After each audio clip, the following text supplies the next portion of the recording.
प्रिय भक्तगण, आज हम आपको एक कथा का श्रवण करा रहे हैं जो सुनने मात्र से आपके जीवन में सुख, समृद्धि और धन की वर्षा होगी। तो चलिए कथा को प्रारंभ करते हैं। अगर भक्त का प्रेम सच्चा हो तो भगवान उसके लिए नंगे पांव दौड़े आते हैं।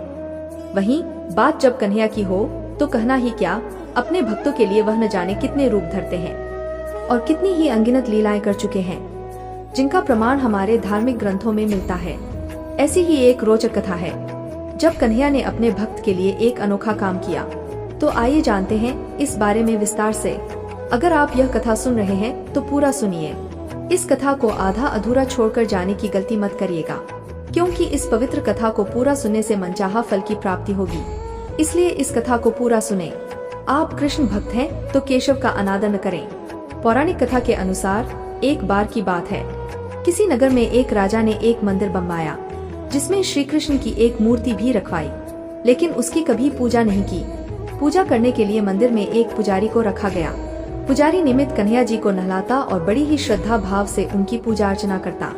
राजा भी रोज कान्हा जी के लिए एक फूलों की माला भेज देता था और जब वह दर्शन करने आता तो पुजारी उस माला को उतारकर राजा को पहना देता। ऐसा करते करते पुजारी की भी उम्र बीत चुकी थी। एक दिन किसी वजह से राजा नहीं आ सका तो उसने एक सेवक के हाथ मंदिर में माला पहुंचा दी और कहलवा दिया कि आज वह मंदिर नहीं आएगा, इसलिए पुजारी उसका इंतजार ना करे। इतना कहकर सेवक चला गया।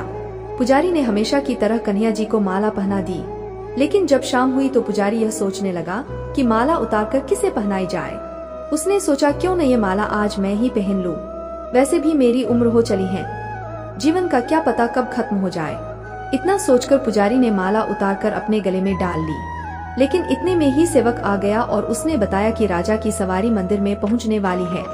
राजा की सवारी आने की बात जब पुजारी ने सुनी तो वह डर गया। उसने सोचा कि अगर राजा ने उसे देख लिया तो वह तो मरवा ही डालेगा।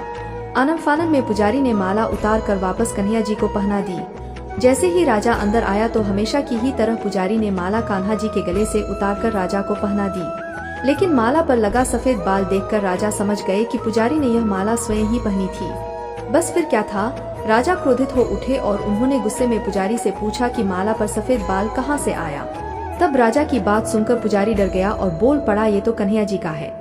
अब तो राजा और भी क्रोधित हो गए, क्योंकि कान्हा तो भगवान है और उनके बाल सफेद कैसे हो सकते हैं। इसीलिए राजा ने फरमान सुना डाला कि कल श्रृंगार के समय राजा खुद आएंगे और देखेंगे सच में ही कान्हा जी का सफेद बाल है या पुजारी झूठ बोल रहा है।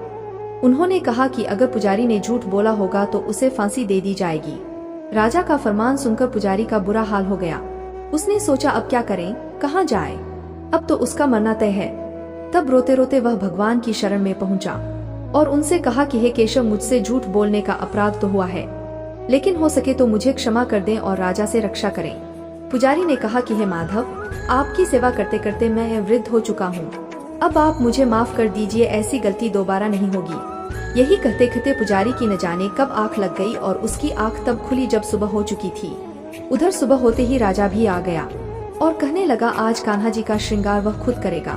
ऐसा कहकर जैसे ही राजा ने कान्हा जी का मुकुट उतारा तो देखा कि श्री कृष्ण के तो सारे बाल ही सफेद हैं। लेकिन राजा को फिर भी यकीन नहीं हुआ। उसे लगा कि फांसी के डर से पुजारी ने ही बालों को रंग दिया होगा। राजा ने सोचा कि क्यों न कन्हैया जी का एक बाल तोड़कर देखा जाए।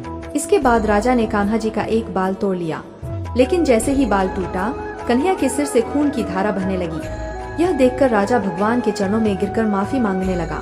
तभी श्री कृष्ण की मूर्ति से आवाज आई, हे राजन, तुमने मुझे केवल मूर्ति मात्र ही समझा, इसलिए आज से मैं तुम्हारे लिए केवल मूर्ति मात्र ही रहूंगा। लेकिन पुजारी ने सच्चे मन और पूरी श्रद्धा से मेरी भक्ति की है, इसलिए उसकी अन्य भक्ति को देखकर मुझे अपने बाल सफेद करने पड़े। कन्हैया जी ने कहा कि भक्ति में कभी भी संशय नहीं होना चाहिए और सच्चे भक्त की लाज तो मैं कभी जाने ही नहीं देता। उम्मीद है यह वीडियो आपको पसंद आई होगी। अगर आप श्री कृष्ण के सच्चे भक्त हैं तो चैनल को सब्सक्राइब और वीडियो को लाइक करके कमेंट में जय श्री कृष्ण लिख दीजिए।